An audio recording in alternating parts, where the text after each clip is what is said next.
자, 오늘은 하나님을 기쁘시게 하는 길, 이런 제목입니다. 호수 위에 하얀 백조가 떠다닙니다. 평화롭죠, 우아하죠. 근데 풍경이 참 한가로운데 물밑을 보면 발에 땀이 나도록 그 백조가 발을 젓고 있습니다. 그렇게 교회도 마찬가지입니다. 평화롭고 그리고 또 모든 것이 다 은혜로워 보이도 그 이면에 들여다보면 누군가는 정말 열심히 그렇게 봉사하고 사역하는 사람들이 있습니다. 뿐만 아니라 또 영적인 치열한 전투가 또 교회 안에 보이지 않는 곳에서 일어나고 있습니다. 그래서 교회는 밤마다 기도하고 새벽마다 기도해서 원수의 공격을 이겨내야지 교회가 허물어지지 않고 교회가 세상 가운데 빛을 발할 수가 있는 것입니다. 모세가 우리 새벽 시간에도 제가 지난 새벽 시간 말씀드렸듯이 유다서에 보면 모세가 이 세상에 살아있는 동안에는 모세를 넘어뜨릴 수가 없어요. 모세를 아무리 공격해도 넘어뜨릴 수 없어요, 원수 마귀가. 그런데 모세가 죽고 나니까 죽은 시체를 가지고 모세의 시신을 가지고 마귀가 장난치고 영적 전쟁을 하는 것을 볼 수 있습니다. 그래서 사람 보면요, 장례식에서도 보면 장례식 때에 그냥 형제들끼리 싸우고 대판 싸우고 의가 상하고 이런 일이 있습니다. 시신을 두고도 죽은 자를 두고도 그렇게 깨뜨리고 막 이렇게 하는 일들이 일어납니다. 그래서 우리는 장례식 때에 예배드리고 하나님 앞에 찬양하고 그러면 장례식에도 그 고인의 마지막까지도 은혜롭게 그렇게 쫙 모아지는 그게 바로 하나님의 역사인 줄로 믿습니다. 믿음으로 함께 예배드리고 이렇게 하면 하나님께서 그 믿음의 그 예배를 통해서 원수를 이기게 하시고 교회도 평안하게 하시고 교회도 원수의 공격을 이기게 하시고 그리고는 든든하게 세워가는 줄로 믿습니다. 어떤 그 분이 와가지고 목사님 꿈을 꾼데 어젯밤에 꿈 꿨는데 꿈꾼 이야기를 해주시는 거예요. 꿈에 자기 집에 큰 뱀이 들어가지고 또아리를 틀고 있어. 그 밤새도록 그 뱀하고 싸운다고 잠을 한숨도 못 잤다고, 너무 무섭고 걱정된다, 이렇게 또 상담을 해오신 분도 있었습니다. 마귀의 공격을 받으면 집안에 부부가 싸웁니다. 마귀의 공격을 받으면요, 자식에게 못된 소리 합니다. 그리고 그 집안이 되는 일이 없습니다. 마귀 공격받아서 그래요. 싸우는 것은 남편 탓도 아니고 아내 탓도 아니고 아이들 탓도 아니고 마귀 공격에 넘어간 겁니다. 그래서 싸우는 겁니다. 마귀를 대적해야 되는 것입니다. 가정에서 예배드리고 기도하고 성령 충만하면 그러면 원수 마귀가 떠나가고 하나님 은혜와 권능이 임하고 집안에 평안과 기쁨이 넘치게 되는 것입니다. 교회도요, 기도하지 않고 마귀를 대적하지 않으면요, 마귀 장난터가 됩니다. 마귀 놀이터가 되는 겁니다. 식당이든 카페든 어디 전도회든 무엇든지 간에 사랑방이든 간에 기도하지 아니하고 믿음으로 굳건하게 깨어있지 않으면요, 마귀들이 들어와서 얼마나 장난치고 얼마나 흔드는지 모릅니다.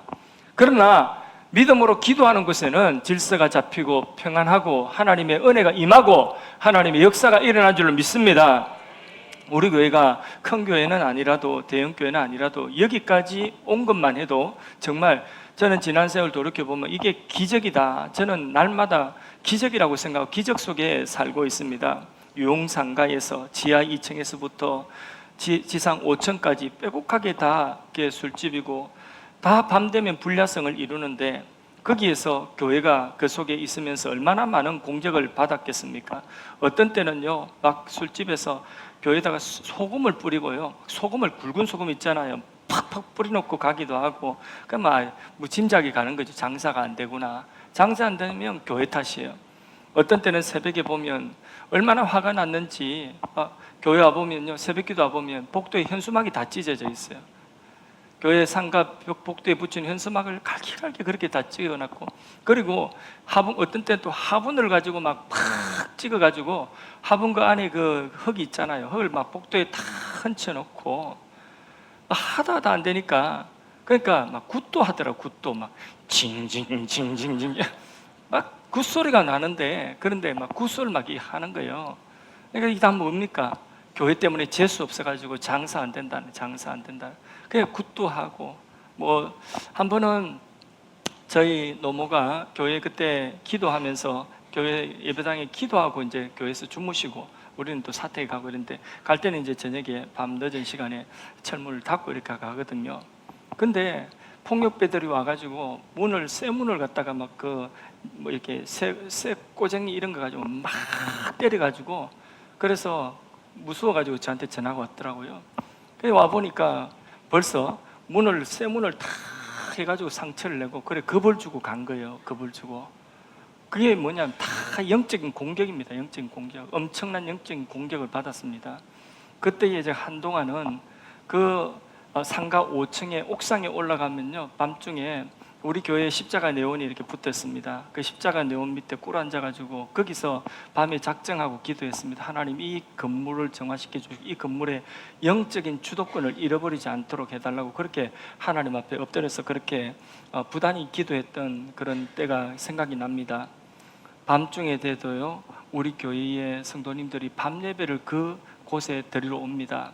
새벽 기도를 드리러 옵니다. 그때 당시만 해도 거기에 보통 이제 교회들마다 새벽 기도 나오는 인원은 출석 인원의 10분의 1밖에 안 된다 했거든요. 근데 10분의 3 정도 되는 인원들이 밤에, 그리고 새벽 기도에 다 오시는 분, 남자들은 안 와요. 다 부녀자들이 와서 새벽에 그 험한 곳에서 기도합니다.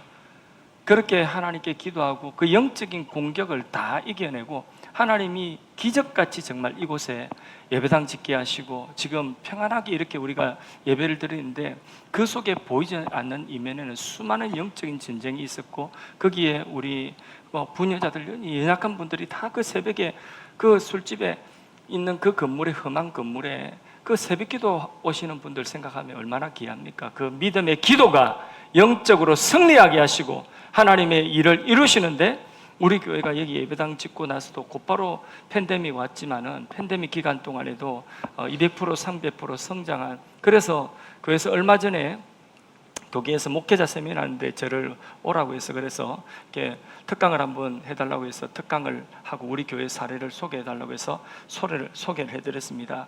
마치고 나 식사하는데 그 세미나를 주관하시는 교계 원로 목사님이 하신 말씀이, 아직도 그런 교회가 있나, 와 귀하다, 이렇게 말씀하셔요. 얼마나 감사합니까? 그러니까 교회에 좋은 소문이 퍼져나가고, 그러면 이렇게 소문이 좀 과장됐다 할지라도 좋은 소문 퍼져나가면 좋은 거죠. 데살로니가 교회가 생긴 지 얼마 되지 않았고, 그 데살로니가 교회가 복음을 전하고 그 바울이 떠나 있는 동안에도 핍박을 받는 가운데 믿음의 소문이 각처에 퍼졌다고 했습니다. 그 믿음의 소문이 각처에 퍼진 것을 보고 그 소문을 듣고 바울이 기뻐했다고 했습니다. 오늘 저도 우리 교회가 좋은 소문이 이렇게 나면, 부흥하는 교회다, 잘 되는 교회다, 좋은 소문이 나면 저도 마음이 되게 기쁩니다. 어때? 여러분들 어떠십니까? 우리 교회가 뭐 그렇게 하니까 뭐 볼 거 있나? 이래 생각하십니까? 기쁩니까? 아니면 뭐 시시합니까? 기뻐야죠. 기뻐야죠. 교회는 성도로 인하여 기뻐야 되고, 성도는 교회로 인하여 기뻐야 됩니다. 그래서요, 목회자가 성도를 보면 기쁘고, 성도가 목회자를 보면 기쁘고 이래야 됩니다. 성도가 성도를 보면 또 기쁘고 이래야 됩니다. 그런데 한번 생각해 보세요. 제가 성도님들 한 사람 한 사람 생각하면 근심이 있고, 막 마음속에 어떤 분을 생각하면 막 근심이 가득하면 그건 좋은 관계는 아닙니다. 반대로 또 여러분들이 목회자를 생각할 때 우리 목사님 생각 머리 아프다, 막 마음에 근심이 생기고, 이거는 좋은 게 아닌 거예요. 서로를 생각하면 서로 안에서 기쁨이 있어야 되는 것입니다. 서로를 인하여 기쁨이 있어야 되는 것입니다. 할렐루야. 부모는 자녀 때문에 기뻐야 되고요, 자녀는 부모 때문에 기뻐야 되는 것입니다.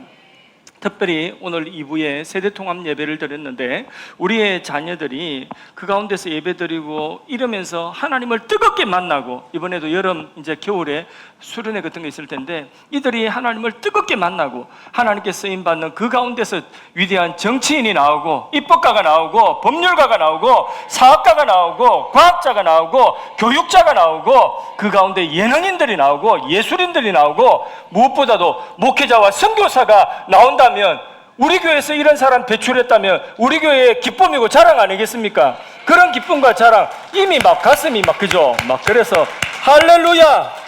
예, 박수 친 것만큼 나올 것 같습니다. 그 집에서 나올 것 같습니다. 할렐루야! 예, 아내가 되었으면 남편에게 어떻게 하면 이 남편을 내가 기쁘게 할까? 어떻게 기쁘게 해줄까? 그래서 어떤 옷을 입으면 남편이 기뻐할까? 화장을 어떻게 하면 남편이, 눈썹을 어떻게 이렇게 꼬으면 남편이 기뻐할까? 어떻게 식사를, 메뉴를 준비하면 남편이 기뻐할까? 이런 늘 그런 생각을 해야 돼요, 아내는. 아멘 소리가 없으므로 그냥 넘어가겠습니다. 옛날에 되게 가난하게 살던 그 시절에 어떤 부인이 월급날, 옛날에는 월급 봉투로 가죠. 노란 봉투, 거기 공제 이래가지고 그 월급 봉투로 이제 주면 그 월급 봉투 받은 다음 날 아내가 돼지고기 반걸 사가지고 남편 밥상에 항상 돼지고기를 딱 올려주는 거죠. 그러니까 이제 남편이 먹으면서 여보 당신도 먹지? 이러니까 아내가 나 돼지고기 알러지 있어, 당신 많이 먹어, 이렇게 하는 거죠. 그래서 이제 남편이 그걸 매달마다 하여튼 월급날만 되면 돼지고기를 먹었어요. 그런데 시간이 지나고 어느 부잣집 잔치집에 갔는데 잔치집에 돼지 수육이 이만큼 쌓여 있는 거예요. 그걸 보면서 남편이 걱정이 되는 거예요. 아이고, 오늘 우리 아내 먹을 게 없겠구나, 이래 이제 걱정이 돼요. 그럼 자기 혼자 여기 막 먹고 있는데 옆에 보니까 아내가 막 돼지고기를 얼마나 잘 먹는지 수육을 막 입이 미어 터지도록 이렇게 먹고 있는 거예요. 그걸 보고 남편이 걱정이 돼가지고 여보 돼지고기 알러지 있는 사람이 그렇게 돼지고기를 많이 먹으면 어떻게 하려고 환장했어? 이렇게 하니까 막 아내가 웃으면서 하는 말이, 여보 내가 당신 그 고기 먹이려고 내가 이야기한 거지, 나 돼지고기 먹을 수 있어. 그 말을 듣는 순간 남편이 막 돼지고기 씹다가 막 감동이 돼가지고 막 목이 미에 터질 것 같아가지고 사이다 어딨노 이러면서 그렇게 해가지고 그 남편이 마음속에 생각할 때에, 이야, 내가 이 아내를 내 평생에 기쁘게 해줘야 되겠다. 어떻게 하면 이 아내를 내가 기쁘게 해줄까? 이런 마음이 드는 것 아니겠습니까? 그죠? 예. 그 남편도 같은 비슷한 이야기, 좋은 생각이라는 책에 보니까 그 남편도 그런 착한 남편이 있더라고요. 남편이 실직을 했는데 처음에는 남편이 화이트 칼라라고 자랑을 아내가 막 하고 다녔어요. 아내가 우리 남편은 화이트 칼라다 이랬는데 남편이 그 사이에 실직을 해가지고 어디를 일했냐면 탄광촌에 일을 한 거예요. 탄광의 막장에 일을 하면서도 집에 들어올 때, 나갈 때, 출퇴근할 때는요, 그 깨끗하게 해가지고 아내가 좋아하니까 화이트 칼라다 일을 하는데 어느 날 남편이 막장에 일하는 것을 봤습니다.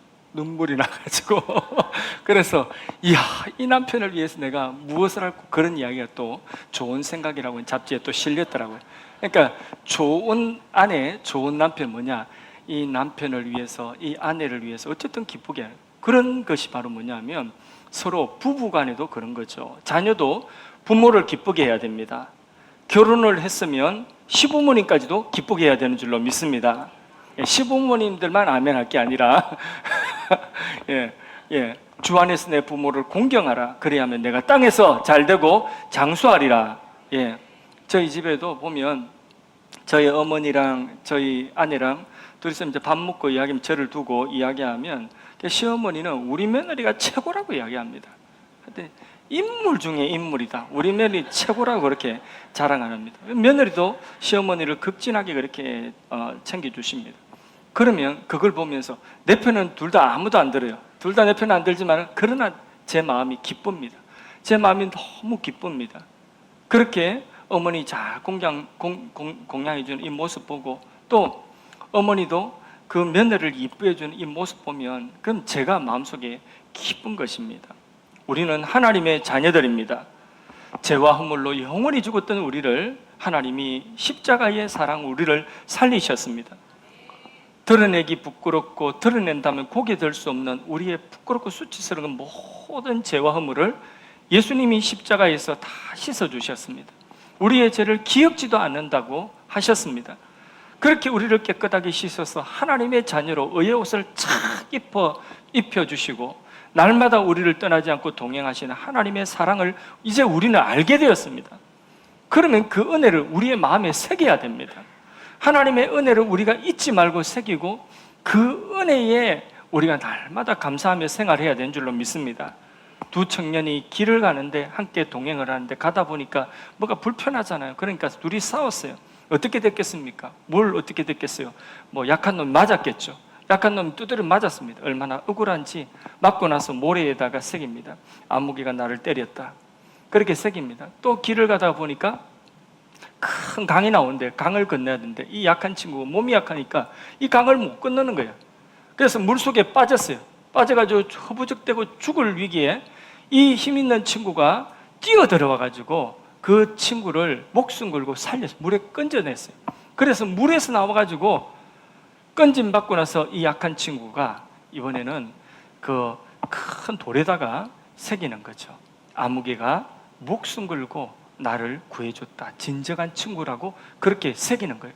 그 친구가 그걸 보고 야, 네 아까 내가 네 때렸을 때는 모래에다가 새기더만 이제 왜 바위에다가 새기냐. 이러니까 이 친구가 섭섭한 것은 잊어먹기 위해서 모래에 새기고 은혜는 오래오래 기억하려고 그러는 것이지. 예, 이 정도 스토리면 이솝 우화감 아닙니까? 제가 어젯밤 고민 많이 했습니다. 은혜는 돌에 새기고 바위에 새기고 섭섭한 거는 모래에 새기라. 이 한 구절 가지고 제가 이게 지금 탄탄한 스토리를 지금 근데 보니까 2부도 그렇고 3부도 그렇고 뭐 그렇게 감동이 없는 것 같아요. 아니 됐어요. 뭐 엎드려 절 받는 것도 아니고. 하나님의 은혜, 십자가의 사랑은 바위에 새기듯 우리 마음판에 새기고 매일매일 감사하는 것입니다. 그 감사에서 나오는 우리의 고백, 그게 믿음입니다. 그 감사에서 나오는 우리의 행동, 반응, 그게 우리의 믿음 생활인 것입니다. 그 믿음을 하나님이 가장 기뻐하시는 거죠. 하나님을 기쁘시게 하는 비결은 바로 거기에 있습니다. 우리가 하나님께 뭘 드려서, 헌금을 많이 해서, 우리가 큰 일을 많이 해가지고 하나님을 기쁘시게 하는 것이 아니라 우리가 뭐 드리면 하나님께 부족한 것이 뭐 있습니까? 우리가 바친다고 하나님께 뭐 결핍되고 하나님 채워지는 건 그런 건 없어요. 하나님은 완전하신 분이십니다. 결핍이 없습니다. 우리가 드리는 것으로 하나님을 기쁘시게 할 만한 것은 없습니다. 그러나 하나님이 기뻐하시는 것은 하나님이 우리에게 베풀어 주신 십자가의 사랑, 구원의 그 사랑, 독생자를 주신 그 사랑, 나의 죄와 더러운 허물을 깨끗하게 씻어주신 그 사랑을 우리가 알고 마음에 새기고 감사함으로 고백하고 하나님 감사합니다. 고백에서 나오는 그 모든 반응이 믿음이고 이 믿음의 반응을 하나님은 기뻐하시는 것입니다. 그래서 하나님을 제일 기쁘시게 하는 일은 뭐라고요? 믿음이다. 믿음. 예수님께서 이 땅에 오신 것은 관광하러 오신 것이 아닙니다. 예수님이 우리 죄를 대신하여 십자가에 죽으시기 위해서 이 땅에 사람으로 오셨습니다. 예수님은 성경대로 사람이 되어 오셨고 성경대로 사셨고 성경대로 죽으셨고 성경대로 부활하셨습니다. 그렇게 우리를 구원하신 것입니다. 예수님 살아생전 십자가에 내가 죽어야 너희가 살리라고 말씀하셨습니다. 그리고 내가 죽은 이후에 하나님이 나를 다시 살리셔서 예수가 그리스도라는 것을 증거하실 것이라고 하셨습니다. 그 말씀대로 예수님께서 제자들에게 말씀을 다 하셨음에도 불구하고 예수님이 부활하셨는데 부활의 소식을 제자들 중에 일부는 믿지 아니하였습니다. 아무리 예수님 부활한 걸 내가 봤다 해도 안 믿는 것입니다. 사람들이 안 믿어요. 그래서 예수님 얼마나 답답하신지 그 제자들에게 부활의 모습을 나타내 보여주셨습니다. 왜 너희가 믿지 못하냐? 그 내용이 오늘 마가복음 16장의 내용이에요. 마가복음 16장 그 앞에 있는 11절부터 14절까지 주님의 답답한 마음을 우리 생각하면서 한번 읽어보도록 하겠습니다. 읽습니다. 11절 그들은 예수께서 살아나셨다는 것과 마리아에게 보이셨다는 것을 듣고도 믿지 아니하니라. 듣고 예수님이 부활하셨다는 것을 듣고 어떻게 믿지 아니하였다. 답답하다는 거죠. 12절 그 후에 그들 중 두 사람이 걸어서 시골로 갈 때에 엠마오로 가는 길이었어요. 두 제자가. 그 다음에요 예수께서 다른 모양으로 그들에게 나타나시니 그 두 사람이 가서 남은 제자들에게 알리었을 때 역시 믿지 아니하니라. 이 엠마오로 가는 두 제자는 믿지 않다가 부활하신 예수님 보고 목격하고 믿었죠. 그리고는 가서 전했습니다. 근데 목격을 하고도 전해도 안 믿는다는 거죠. 안 믿으니까 답답한 거죠. 14절 그 후에 11 제자가 음식 먹을 때에 예수께서 그들에게 나타나서 그들의 믿음 없는 것과 마음이 완악한 것을 어떻게 해요? 꾸짖으시니 이는 자기가 살아난 것을 본 자들이 말을 믿지 아니함이라. 예수님께서 공부 못한다고 행동 꿈투다고 야단치신 거 아니에요. 예수님께서 믿음 없는 것을 책망하시는 것입니다. 반대로 믿음을 가지는 그것을 기뻐하시는 것입니다. 지난주 우리 교회에 초대받아 오신 분들, 교회를 그동안에 안 다니다가 오신 분들, 또 교회를 처음 오신 분들, 이런 모든 분들이 우리 교회에 오셔서 예수 그리스도를 믿으면 그게 하나님이 가장 기뻐하실 일입니다. 그래서 한 분이라도 오셔서 예수를 믿고 그 없던 믿음이 내가 생겼다. 아, 하나님 믿어야 되겠구나. 아, 예수님 믿어야 되겠구나. 이런 믿음이 생겼다면 그 믿음을 하나님이 가장 기뻐하시는 줄로 믿습니다.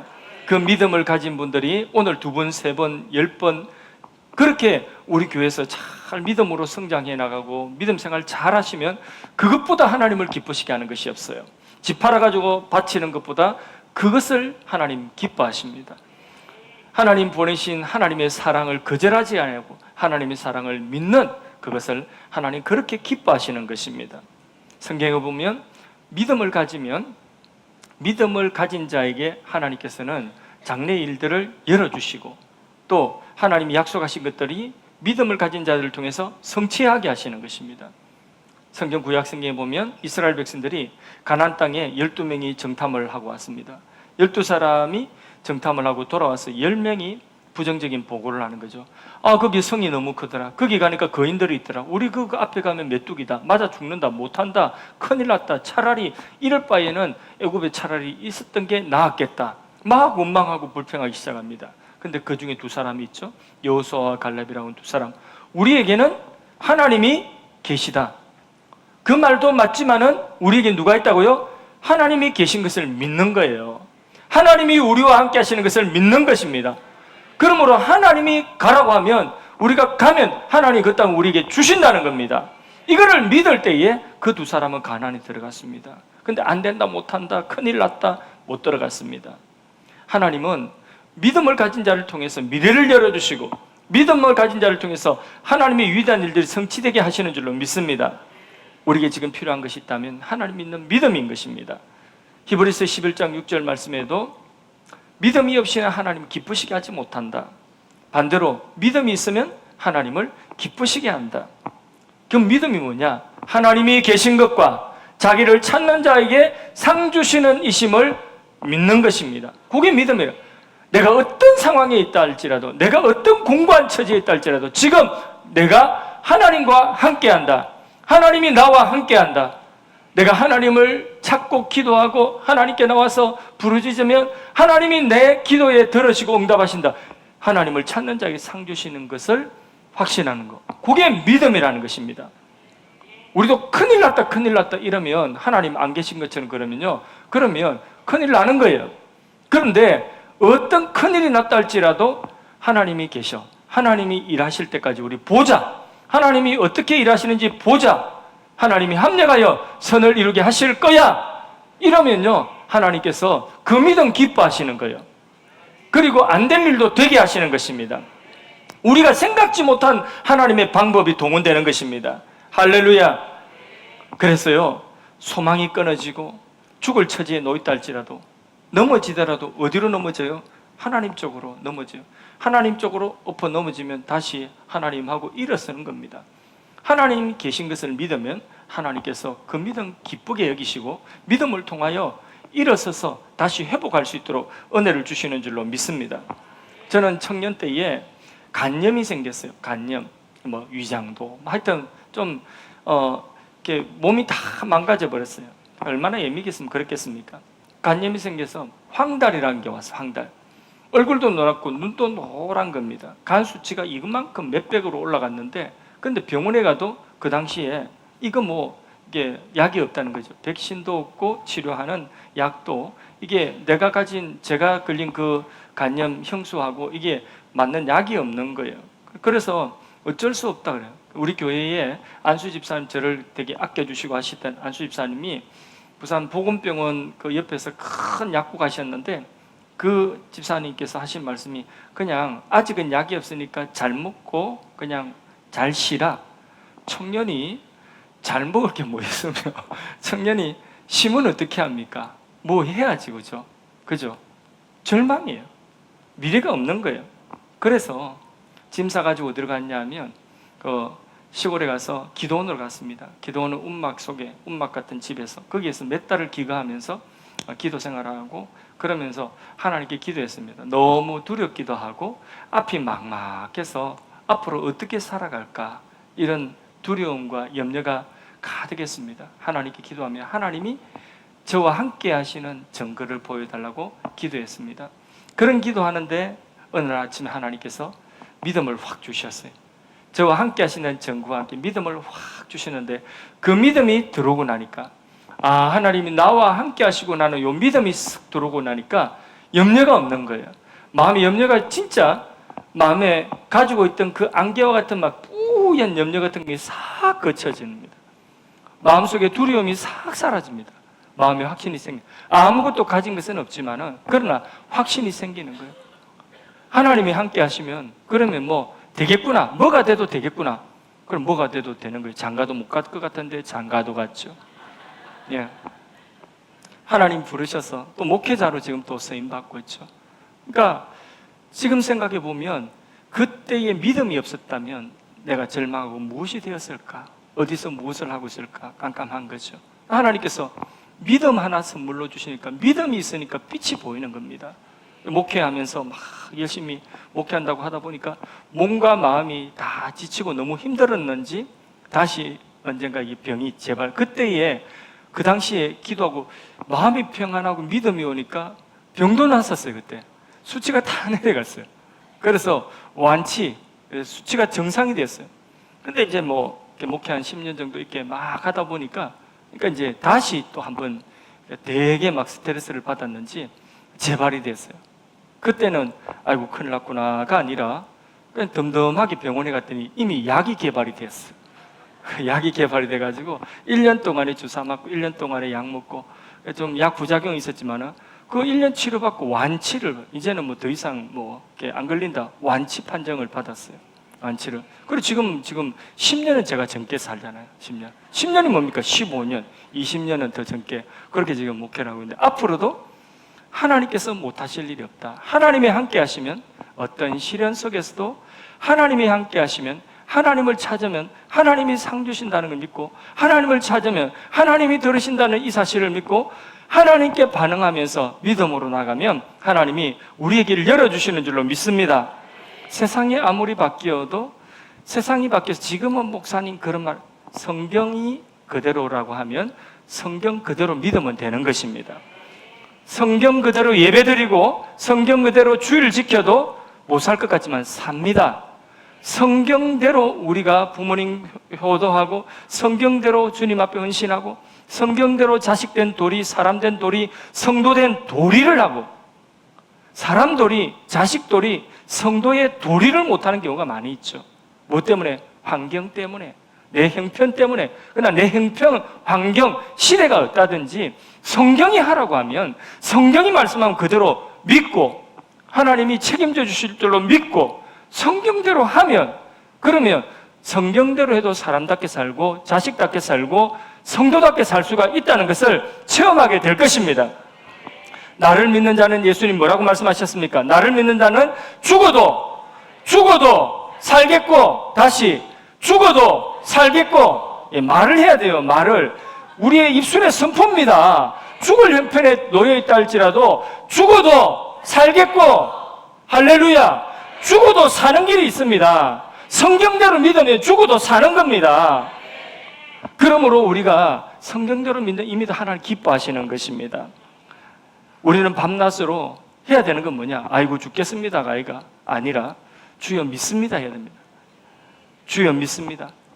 무엇이 하나님을 기쁘시게 한다고요? 믿음요, 믿음. 그 믿음은 어디서 난다고 성경이 말씀하고 있습니까? 들음에서. 설교를 들으면 믿음이 생기고 성경을 읽으면 믿음이 생깁니다. 왜? 성경은 믿음의 책이기 때문에 그래요.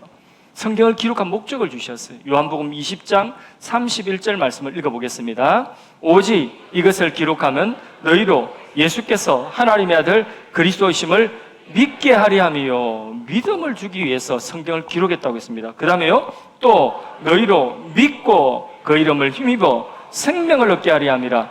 믿으면 사망에서 벗어나 영생을 얻게 된다는 것입니다. 그러니까 성경은요, 믿음은 성경을 읽고 들을 때 생기는 거예요. 읽고 들으면 믿음이 생기고, 그리고 우리가 그 믿음을 통해서 하나님이 우리 안에 사망에 있던 사람도 건져 생명을 주신다는 거죠. 지옥 갈 사람 천국 간다는 것입니다.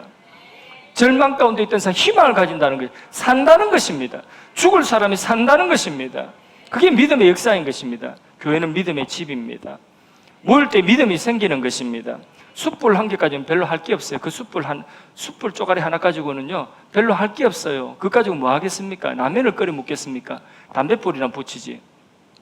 숯불이 10개 모이면 뭐 할까요? 라면도 끓여 먹고, 거기 고기도 구워 먹고, 고기 한 판 다 구울 수 있습니다. 숯불 10개만, 숯덩어리 10개만 모아놔도 라면도 끓여 먹고 다 할 수 있습니다.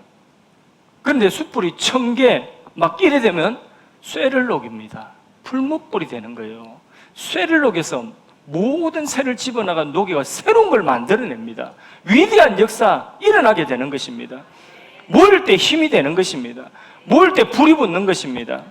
그래서 모이면 믿음이, 작은 믿음들이 하나씩 모여가지고 함께 모일 때 산처럼 일어나가지고 하나님이 위대한 일이 일어나게 되는 줄로 믿습니다. 그 믿음을 하나님 원하시고 기뻐하십니다. 우리 교회가 믿음의 공동체, 믿음의 산처럼 그렇게 믿음이 일어나는 공동체가 되기를 원합니다. 그래서 우리 자녀들 가운데, 우리 다음 세대 가운데서 그런 믿음의 자녀들이 막 일어나가지고 각처에 퍼뜨려질 때에 그것이 우리 교회의 자랑이고, 우리도 기쁘고 하나님도 기뻐하시고, 그런 믿음의 역사, 하나님이 기뻐하실 만한 그 믿음이 바로 여러분들 안에, 우리 안에, 여기 계신 모든 분들 안에 그 믿음의 역사가 일어나기를 주의 이름으로 축복합니다.